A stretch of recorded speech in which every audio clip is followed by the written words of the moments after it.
আল্লাহ সুবহানাহু ওয়া তাআলা তাকে বললেন যে আপনি যাবেন, তিনি স্বপ্নে দেখেছেন, তিনি সাহাবীদেরকে বললেন আমরা হজ বা উমরা করতে যাব। সাহাবায়ে কেরামরা খুবই উজ্জীবিত, রাসূল স্বপ্নে দেখেছেন, নবীদের স্বপ্ন মানে তো ওহী, এবং আল্লাহ যেহেতু বলেছেন তার মানে এগুলো সব কিছুই সহজ হয়ে যাবে। তারা আসলেন, হুদাইবিয়া নামক জায়গায় তাদেরকে আটকিয়ে দেওয়া হলো, অনেকবার দুধ চলাচল মানে চালানো হলো এই পক্ষ থেকে ওই পক্ষ থেকে। সর্বশেষ আর রাসূল সাল্লাল্লাহু আলাইহি ওয়াসাল্লামের হজ বা উমরা করতে যাওয়ার আর সুযোগ তারা করে দিলেন না, বরং তাদের সুহাইল ইবনে আমর এসে চুক্তি করলেন। চুক্তির অর্থ হলো যে তিনি এবছর আর হজ করতে যেতে পারবেন না, আগামী বছর আসতে হবে, তাও 3 দিন থাকতে পারবেন, হাতে কোনো অস্ত্র কিছুই থাকতে পারবে না। কি একটা ভয়াবহ, এবং বাকি শর্তগুলো তো আপনারা জানেন। শর্তগুলো সবগুলো চুক্তি, এগুলো অ্যাপারেন্টলি সবগুলো মুসলমানদের বিরুদ্ধে। আগামী 10 বছর কোনো যুদ্ধ হবে না, এবং যে কোনো গোত্র যার কারণের সাথে করতে পারে। সবচেয়ে টেরিবল যেটা ছিল তা হলো মক্কা থেকে কেউ যদি মদিনায় যায় তাহলে তাকে ফেরত পাঠাতে হবে, মদিনা থেকে কেউ মক্কায় আসলে তাকে ফেরত পাঠানো হবে না। মানে এইরকম টেরিবল, মানে এগুলো অ্যাপারেন্টলি বাহ্যত এগুলো সব কিছু ভয়াবহ ভয়ঙ্করভাবে এগুলো সব মুসলমানদের স্বার্থের বিরোধী ছিল। রাসূল সাল্লাল্লাহু আলাইহি ওয়াসাল্লাম বলেছেন আজকে ওরা যা বলে আমি তাই মেনে নেব। তিনি সব আলীকে বলছেন যে মানে বিসমিল্লাহির রহমানির মানে বিসমিল্লাহির রহমানির রহিম তো আমরা চিনি না, আপনাকে তাহলে বলবো কি, বেল লেখেন বিসমিকা আল্লাহুম্মা মিন মুহাম্মাদিন বাইনা মুহাম্মাদ রাসূলিল্লাহ। এটা মুহাম্মদ সাল্লাল্লাহু আলাইহি ওয়াসাল্লামের আল্লাহর রাসূল মুহাম্মাদের পক্ষ থেকে এবং কুরাইশ নেতা সুহাইল ইবনে আমর, এই দুজনের মাঝে চুক্তি হচ্ছে। মানে সুহাইল ইবনে আমর বলছে না আমি তো আপনাকে নবী মানি না, রাসূল মানি না, রাসূল মানলে আবার যুদ্ধ কি। মানে দেখেন সব প্রথম থেকে সব বিরোধী। এরকম একটা পরিস্থিতি রাসূল সাল্লাল্লাহু আলাইহি ওয়াসাল্লাম তিনি হজ উমরা করতে তিনি দেখতে পারলেন না, তিনি তার পশুগুলোকে জবাই করে ফেললেন, মাথা মুন্ডন করলেন, মক্কায় তিনি ফিরে যাচ্ছেন। আপনারা বলেন পৃথিবীর ইতিহাসে, মানব ইতিহাসে একেবারে আদম থেকে শুরু করে এইরকম একটা ঘটনা কেউ দেখাতে পারবে 1400 সাহাবীর মধ্যে একজনও বিদ্রোহ করেন নাই? এটা তো বলার কথা। আপনি আমাদেরকে এখানে নিয়ে আসলেন, আপনি বললেন আমরা হজ উমরা করতে যাবো, তো লম্বা প্রায় 500 কিলোমিটার রাস্তা আমরা এখানে অতিক্রম করে আসলাম, আমরা যাব না কেন? আমরা তো যুদ্ধের জন্য প্রস্তুত, আমরা বায়াতুর রিদওয়ান ইয ইউবাইয়ুনাকা তাহতা শাজারা। আল্লাহ সুবহানাহু ওয়া তাআলা লাকাদ রাদিয়াল্লাহু আনিল মুমিনিন, আল্লাহ তাআলা তো তারা যে এখানে রাসূলের হাতে বায়াত করে চুক্তিবদ্ধ হয়েছে, তারা ওসমান রাদিয়াল্লাহু হত্যার বিচার করবে বা তারা প্রতিশোধ নিয়ে তারা যাবে, তারা তো যুদ্ধের জন্য প্রস্তুত। ওরা তাদের ইনজাস্টিস করেছে, বাকি সবগুলো শর্ত বিরোধী। রাসূল কেন মেনে নেবেন এটা? এটা তো মেনে নেওয়ার কোনো কারণ নেই। অন্যরা এটা বিদ্রোহ করার কথা, 1-2 জন কমপক্ষে বিদ্রোহ করার কথা। তাদের সাদা কাপড় ওয়ালা 1400 লোক, এখানে একজন মানুষ বিদ্রোহ করে নাই। রাসূল বলেছেন তোমরা মাথা মুন্ডন করো, প্রথমে করে নাই। যখন রাসূল সাল্লাল্লাহু আলাইহি ওয়াসাল্লাম জবাই করে মাথা মুন্ডন করে ফেললেন, সবাই এটা করে ফেললো, সবাইকে নিয়ে তিনি মদিনার উদ্দেশ্যে রওনা দিলেন। মদিনার কাছাকাছি পৌঁছার পর আল্লাহ তাআলা নাজিল করলেন ইন্না ফাতাহনা লাকা ফাতহাম মুবিনা।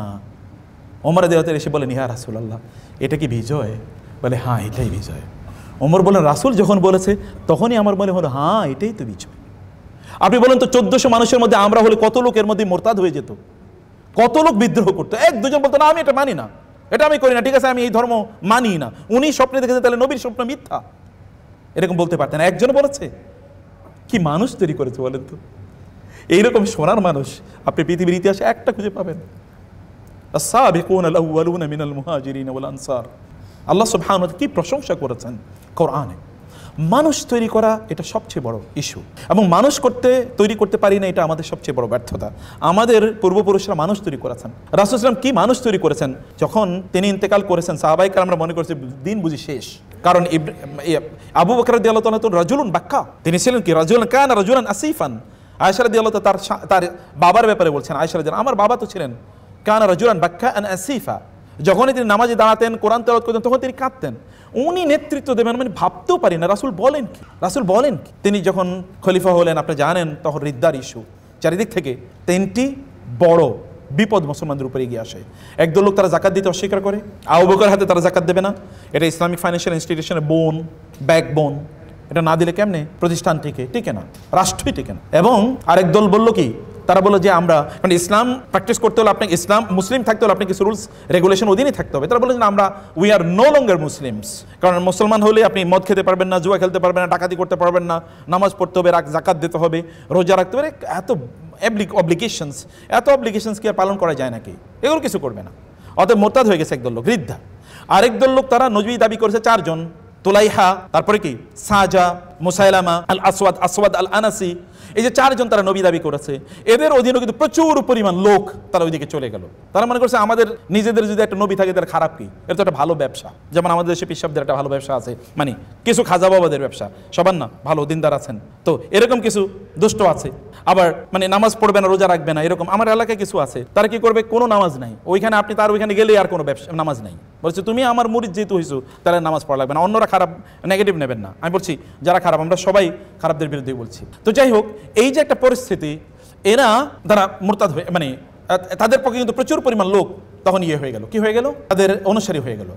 এইরকম একটা পরিস্থিতিতে চারিদিক থেকে, এবং আয়েশা রাদিয়াল্লাহু আনহা বললেন আমার বাবার উপর যে বিপদ নেমে এসেছিল এটা এত ভয়াবহ ছিল যে আমার বাবা এটাকে যদি পাহাড়ের মতো দাঁড়িয়ে থেকে এটাকে যদি নিয়ন্ত্রণ না করতেন তাহলে কবে ইসলাম ভেসে যেত, এরকম একটা পরিস্থিতি। এরকম বিপদ মানব জাতির উপর আসতে পারে এটা ভাবতেও পারি না আমরা। রাসূল সাল্লাল্লাহু আলাইহি ওয়াসাল্লাম আবু বকর রাদিয়াল্লাহু বললেন আমি তোমাদের ওয়াল্লাহি লা উকাতিলান্না মান ফাররাকা বাইনা আস-সালাতি ওয়াজ-যাকাতি, ওয়াল্লাহি লা উকাতিলান্না মান মানাআনি, যে ব্যক্তি এ করবে যে মানে রাসূলের যুগে একালের যাকাত দিত, এই যে ওটের রশির, লাউ মানাউনি ইকারান লাকাতালতুহুম আলা মানইহা, যদি ওরা কোনো ওটের রশির যাকাত দিতে অস্বীকার করে আমি যুদ্ধ করব। ওমর রাদিয়াল্লাহু দৌড়ে আসেন, আপনি বলেন কি রাসূল সাল্লাল্লাহু আলাইহি ওয়াসাল্লাম কি অনুমতি দিয়েছেন এরকম যুদ্ধের? আবু বকর রাদিয়াল্লাহু আনহু খেপে উঠলেন, বলেন ওমর আপনি জব্বারুন ফিল জাহিলিয়াতি খাওয়ানুন ফিল ইসলাম, আপনি জাহিলি যুগের এরকম বাঘ, ইসলামের যুগে এরকম বিড়ালের মতো কথা বলছেন কেন? আপনি বিড়ালের মতো কথা বলছেন কেন?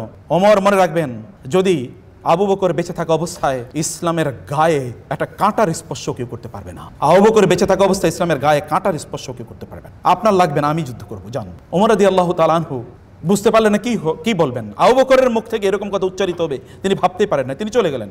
কিছুক্ষণ পরে তিনি দৌড়ে এসে বললেন ইয়া ইয়া খালিফাতা রাসূলিল্লাহ ইয়া আবা বকর ওয়াল্লাহি লাকাদ রাআইতু আন্নাল্লাহ ক্বাদ শারাহা সাদরাকা লিল কিতাল। আবু বকর, আমি ভেবে দেখেছি আল্লাহ তাআলা যুদ্ধের জন্য, জিহাদের জন্য আপনার অন্তরটাকে প্রশস্ত করে দিয়েছেন, আমি আপনার সাথে যুদ্ধে আছি।